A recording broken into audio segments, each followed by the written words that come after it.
नमस्कार दोस्तों, मैं Lal Bahadur Singh Yadav SNIC YouTube channel पर सभी छात्र छात्राओं का स्वागत अभिनंदन करता हूं। आज की टॉपिक है भारत में राष्ट्रवाद का सेकेंड पार्ट। आज जो है भारत में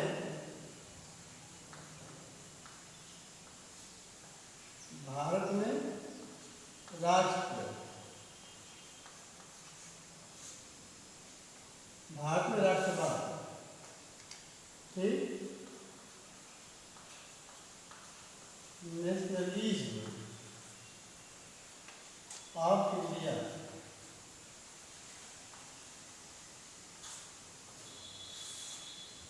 इसमें हमने आपको चंपारण तक पहुंचाया है। इसमें चंपारण बात चल रही थी, चंपारण आंदोलन जो गांधी जी द्वारा चलाया गया भारत में पहला आंदोलन था। सत्याग्रह का विचार देने के लिए सत्याग्रह जो साउथ अफ्रीका में इन्होंने सीख के आया है, इन्होंने पहला प्रयोग वहीं किया था। सत्याग्रह होता क्या है, इस बात थोड़ा सा और जान लो। इसमें यह कहने का मतलब है कि सत्याग्रह, सत्य का आग्रह, सत्य के लिए मार्ग पर चलना। जो भी नियम कानून बनाया जाएगा और उससे जो सफलता प्राप्त होगी वही सत्याग्रह होगा। किसी भी तरीके से हम चलेंगे तो वही सत्याग्रह होता है। हमारा आंदोलन जो भी कि सत्य की मार्ग के लिए प्राप्त करने के लिए जिस मार्ग को अपनाएंगे वही सत्याग्रह है। यह विचार उन्होंने कहाँ लिया था? साउथ अफ्रीका में। चंपारण में हमने बताया कि आपको तीन कठिया के बारे में, तीन कठिया के बारे में। और तीन कठिया का मतलब होता है 20 का मतलब होता है बीसवा। एक बीघा में 20 बिस्सा होता है और उसमें 3 बिस्सा जो है वह नील की खेती, अच्छे उपज वाले में नील की खेती करवाने का काम जो है वे लोग कर रहे थे। लेकिन महात्मा गांधी इस आंदोलन में भाग लिए। उनका भारत में पहला आंदोलन था, सत्याग्रह का पहला आंदोलन था और इसमें उन्होंने सफलता प्राप्त की। जब इन्होंने 1917 में सफलता चंपारण में प्राप्त की, कब के? 1917 में। 16 में आए, जब 15 में जब वापस साउथ अफ्रीका से आते हैं तो 16 में जो है इन्होंने साबरमती आश्रम की स्थापना अहमदाबाद गुजरात में किया था। और वहीं से ठिकाना बनता है तमाम हिंदुस्तानी लोग जो पीड़ित थे, अपनी पीड़ा को लेकर के गांधी के पास जाते हैं। क्योंकि कोई हिंदुस्तान में कोई ऐसा संगठन नहीं था, कोई ऐसा लीडर नहीं था जो किसी मजदूर की बात को सुने। इन लोगों के दिमाग में बात आई, पीड़ित लोगों ने कहा कि नहीं, गांधी जी साउथ अफ्रीका से आंदोलन करके आए, वहाँ जीत दिला के आए हैं। गोरे और श्वेतों, है ना, श्वेत और श्वेतों का भेद मिटा करके आए हैं। तो ये लोग बड़ी आशा के साथ वहाँ गए थे और अपनी बात को रखे। क्योंकि सत्य था तो सत्य के मार्ग पर चलने के लिए गांधी जी ने 3 हथियार को अपनाया था। बताया कि अगली बार में सत्य था, अहिंसा, अहिंसा मतलब हिंसा किए बिना, और सत्याग्रह, ये आंदोलन चलाया। हमने कहा था सत्य, अहिंसा और ये किसी भी कार्य के लिए। जब उन्होंने इसी के बाद 1917 में खेड़ा पड़ता है गुजरात में, जिला है खेड़ा। आंदोलन विभाग ने खेड़ा आंदोलन में गांधी जी ने किसानों की मदद के लिए यह सत्याग्रह का आयोजन किया। इसमें हुआ क्या था? फसल खराब हो जाने के कारण और प्लेग की महामारी भी उसी समय खेड़ा में आ गए थे। इससे जो है लोग उस शासन को, ब्रिटिश गवर्नमेंट को, वह जो लगान था उसको समय से देने में सक्षम नहीं थे और वे चाहते थे कि लगान की वसूली थोड़ा सा ढीली कर दी जाए, थोड़ा सा छूट दे दिया जाए और समय को बढ़ा दिया जाए। लेकिन बेरहमी से लोग जो है ये वसूली कर रहे थे। खेड़ा में किसान मजदूर पर लगान का बोझ बढ़ गया था, बताए थे ना। 17 और 18 में वह सूखा पड़ा हुआ था, उसमें अनाज पैदा कम हुआ था। यह भी बताया था कि प्रथम विश्व युद्ध जो है, प्रथम विश्व युद्ध जो हुआ था 1914 से लेकर के 18 तक, इससे प्रभावित हुआ था। भारत की अर्थव्यवस्था काफ़ी प्रभावित हुई थी और अंग्रेज इस क्षति को वसूलने के लिए भारत की जनता पर कर का बोझ बढ़ा दिया, कर का बोझ बढ़ा दिया और जनता मजबूर थी। शासन उनका था, उनको देने के लिए मजबूर थी कि नहीं भाई नहीं देंगे तो फिर हमें जो है ये ज़मीन जायदाद हमें खेती करने के लिए नहीं मिलेगी और हम जो है खाने के लिए मर जाएंगे। क्योंकि आज के ज़माने में जो खेत जो किसानों के नाम से है, पहले था नहीं। यह शासन के अधीन था और शासन अपने हिसाब से जमींदारों के हिसाब से जो है वसूली करवाती थी। और जमींदार जानते हैं 1/10 भाग, और बताएंगे अगले वीडियो में 1/10 भाग जो है वसूली करने के एवज में जो है उस शासन से लेता था। और जब भी वह काम को कम समय बढ़ाता था तो कुछ न कुछ उन गरीब किसानों से वसूल करता था। इसके जो वसूलने वाले जो कर्मचारी थे वह उनका बखूबी से लाभ लेते थे। ठीक यही है खेड़ा का, गुजरात में खेड़ा एक जिला है।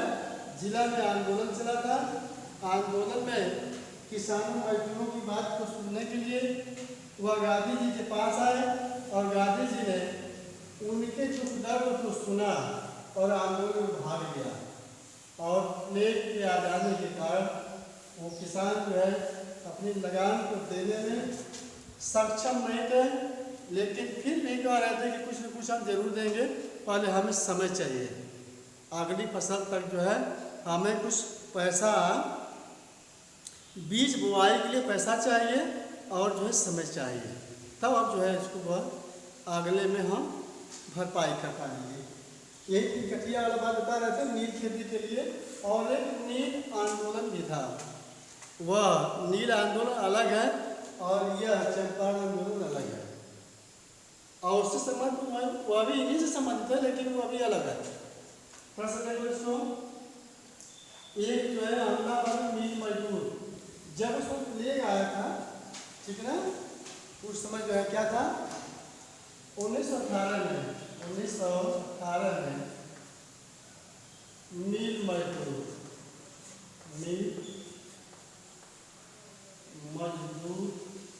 आंदोलन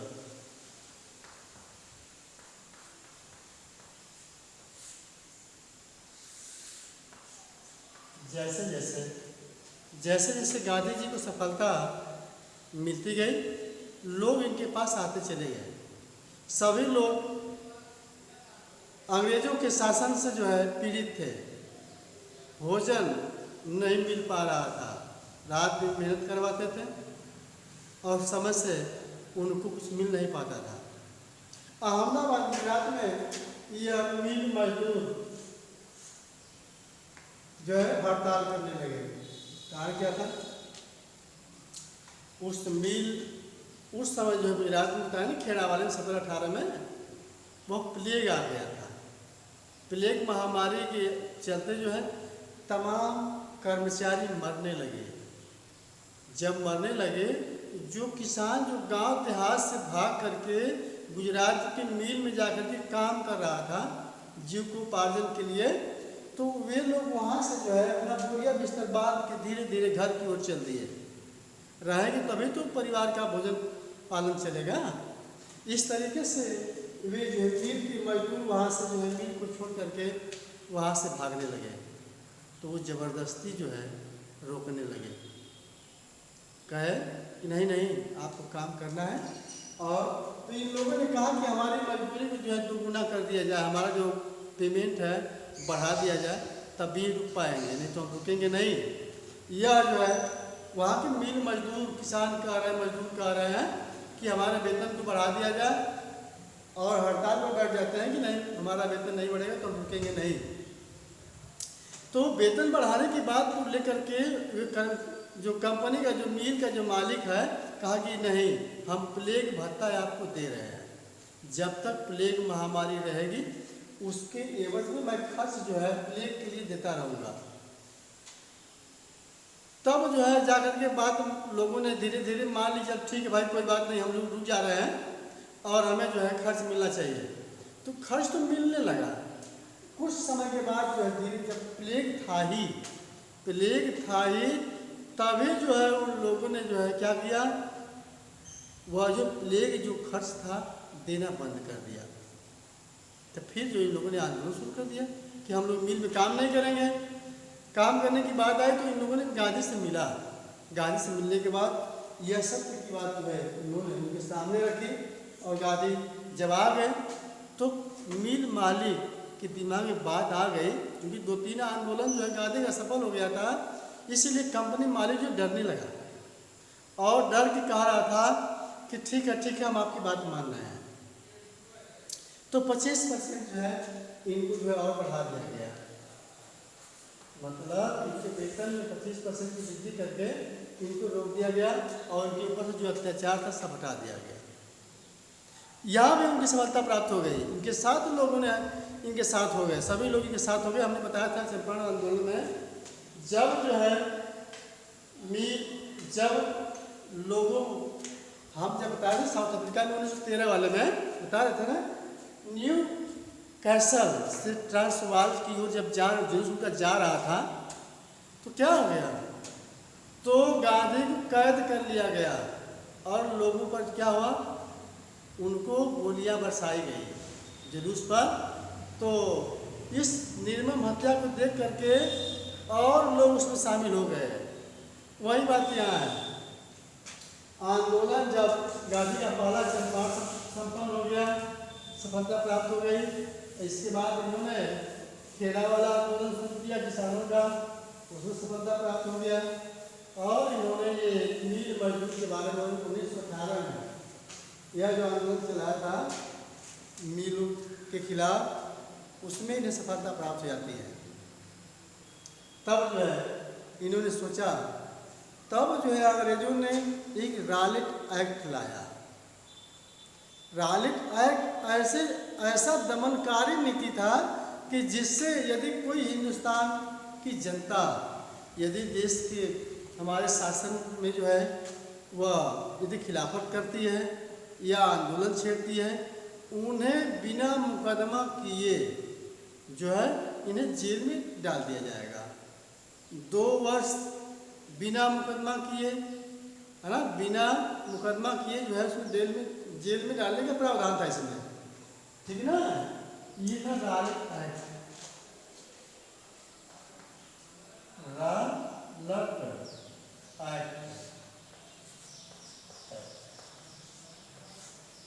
कब था, 1919 में।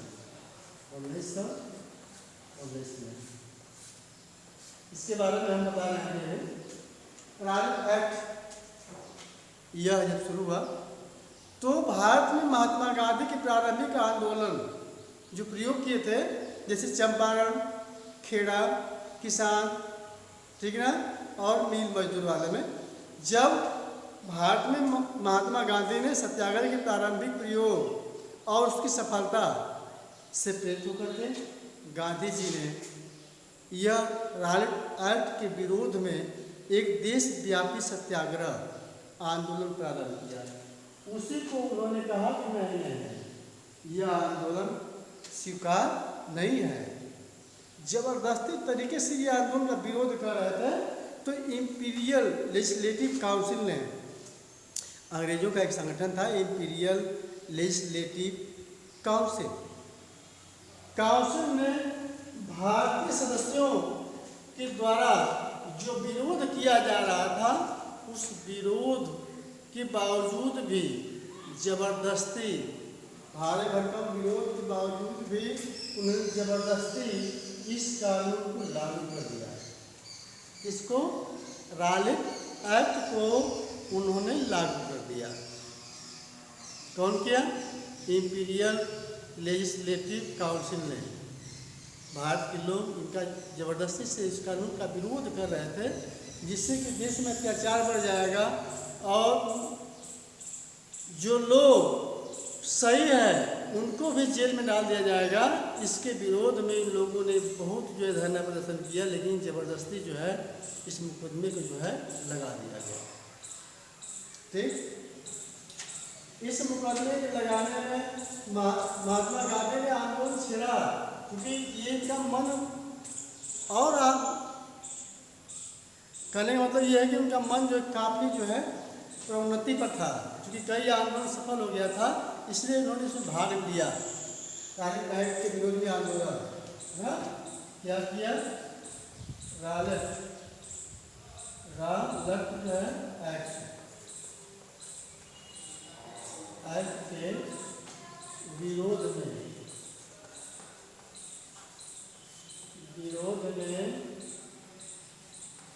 आंदोलन।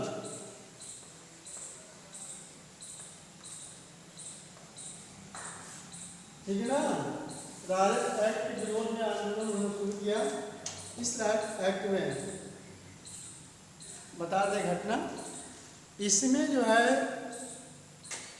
1919 में जलियांवाला बाग, ठीक है ना, इसके खिलाफ महात्मा गांधी ने, और जलियांवाला बाग की बात छोड़ दीजिए, 6 अप्रैल को इसके खिलाफ, इस एक्ट के खिलाफ जो है महात्मा गांधी ने आंदोलन 6 अप्रैल 1919 को छेड़ा, है ना, प्रारंभ कर दिया। और 10 अप्रैल को 6 अप्रैल 1919 को आंदोलन प्रारंभ, ना, आंदोलन प्रारंभ हो गया। और 10 अप्रैल को, डेट याद कर लीजिएगा, 10 अप्रैल को 1919 को अमृतसर में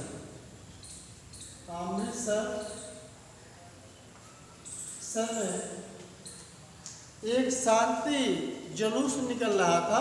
शांति से जो है इसके खिलाफ, इस एक्ट के खिलाफ जो है वह जुलूस चल रहा था। उस जुलूस को 10 अप्रैल को जो है ये तत्कालीन सरकार ने, ठीक, तत्कालीन सरकार का मतलब है जनरल डायर ने, उन शांति जुलूसों पर जो है गोलियां चलवा दी। शांति जुलूस पर जो है गोली चलवा दी। कब? 10 अप्रैल को। इसके खिलाफ में, इसके खिलाफ और इसके खिलाफ, कहने का मतलब बैसाखी मेला भी था, है ना? क्या था? बैसाखी मेला था। बैसाखी मेले में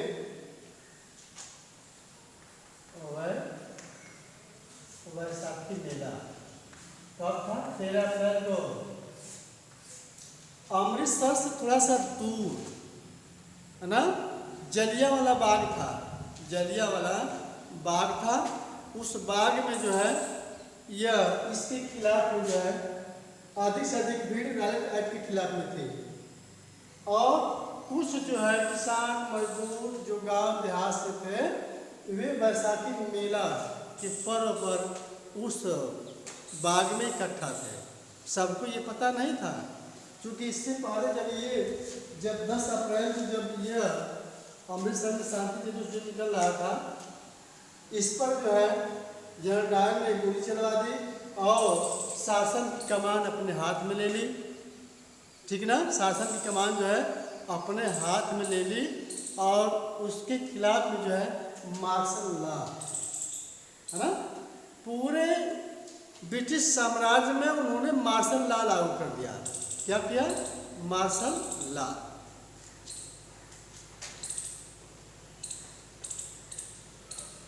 मार्शल लॉ उन्होंने लागू कर दिया। इस लॉ के खिलाफ, ये मार्शल लॉ लागू करने का ये है कि कोई व्यक्ति यदि किसी भी तरह से पकड़ा जाता है तो सीधे गोली चलाई जाएगी। ठीक, जहाँ 10-4 लोग इकट्ठा हैं वहाँ ऐसा एक माहौल बनता है तो लोग जो है गोली वहाँ चलाने का आदेश दिए थे मार्शल लॉ के अनुसार। मार्शल लॉ लागू कर दिया और इसके बाद क्या होता है आगे देख लो।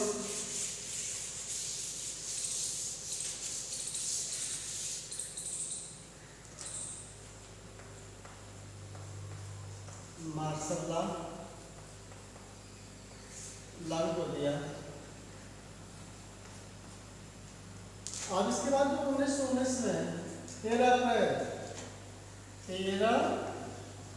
अप्रैल 1919 जलियांवाला बाग,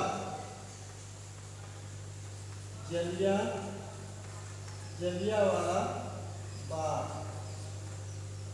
हो गया। जलियांवाला बाग में जो है वह भीड़ इकट्ठा होती है। हमने बताया था अभी कि रालेट एक्ट के विरोध में अधिक संख्या में लोग थे और बैसाखी मेले के अवसर पर भी लोग वहाँ इकट्ठा हुए थे। किसके? जब उन्होंने आंदोलन को जब छेड़ा गांधी जी ने तो 6 अप्रैल को तो उन्होंने शहर से जुलूस जब निकाला, शहरों से विभिन्न शहरों से, हर शहर से जुलूस निकल गया और वहाँ जो दुकानें बंद कर दी गई, सारे मतलब कि सुविधा जो अंग्रेजों का था सबको जो है ब्लॉक कर दिया गया। उनको डर था कहीं हमारे रेल, हमारे संचार व्यवस्था पर कहीं प्रभाव न पड़े। इसके एवज में गांधी को दिल्ली प्रवेश से वंचित कर दिया गया था। नहीं, गांधी को जो है इसमें दिल्ली में प्रवेश वंचित रखा जाए, क्योंकि यहाँ आ जाएगा तो और ज़्यादा आंदोलन बढ़ जाएगा। ठीक ना। जलियांवाले बाग में अधिकतर लोग कौन थे? रालेट जो है एक्ट के खिलाफ थे। ठीक ना। और कौन थे? वैसाखी मेला भी था, वैसाखी, है ना, वैसाखी मेला था। कुछ लोग जा नहीं पाए थे और मेले के पर्पज में आए थे, क्योंकि ये बाग जो है शहर से, अमृतसर शहर से जो है काफ़ी दूर था और दूर होने के कारण उन लोग को ये पता नहीं था कि नहीं मार्शल लॉ लागू है। मार्शल लॉ लागू ये नियम पता नहीं था और इस तरीके से हथियारबंद जनरल डायर ने अपने सैनिकों के साथ उस बाग में जाता है और प्रवेश द्वार पर सब प्रवेश द्वार को बंद करा देता है और उसमें जो है निहत्थे लोगों पर अपने बंद हथियार सैनिकों से गोलियां से भुनवा देता है। कहने का मतलब ये है कि उसमें जो है जब गोली चलवाता है तो निहत्थे लोग मारे जाते हैं, गोलियों का शिकार होते हैं। और उसमें एक घटना और है, उसमें एक कुआं था, बता दें उस बाग में एक कुआं था और जब गोलियां चलने लगी तो तमाम लोग अपने जान को बचाने के लिए उस कुएं में कूदने लगे और सभी लोग जो है उस कुएं में कूदते कूदते कुआं पूरा भर गया, है ना। 1 2 4 5 कूदे, लेकिन देखते हुए सभी लोग जो है उस गोली के डर से उस कुएं में जाने लगे। निर्मम लोगों की हत्या कर दी गई। और उसी में रालेट एक्ट के विरोध में जो हमारे क्रांतिकारी लोग जो है भाग लिए थे रालेट एक्ट के विरोध में, उसी में उधम सिंह कौर का लड़का पानी पिलाने का काम कर रहा था। सारी घटना को देखता है और यह ठान लेता है जनरल डायर जो है वो निश्चित रूप से हत्या मैं करूँगा। यह बात जो है वह इस तरीके से कहते हैं। और मेरे कहने का मतलब यह है कि सारी घटना चली वाले बाघ हत्याकांड से है, ठीक ना। अब जो है इसके बाद मैं अगली वीडियो में आप लोग को थोड़ा सा राजनीतिक एक्ट का हवाला देते हुए मैं असहयोग आंदोलन के बारे में बताऊंगा। इसी पर मैं अपनी वीडियो को समाप्त करूंगा। कहने का मतलब यह है कि समय ये मूल आपका चल रहा है, आप सही तरीके से पढ़ाई करें और जो भी किताब आपके पास घर में है निश्चित रूप से घर पढ़िए, चूँकि विद्यालय खुले न खुलने का तो सरकार के ऊपर निर्भर करता है। और सब मिला करके आप निश्चित रूप से पढ़ाई करें, क्योंकि पढ़ाई का मेन समय जा रहा है, ठीक है ना। और शेष बातें जो है मैं अगली वीडियो बताऊंगा। धन्यवाद।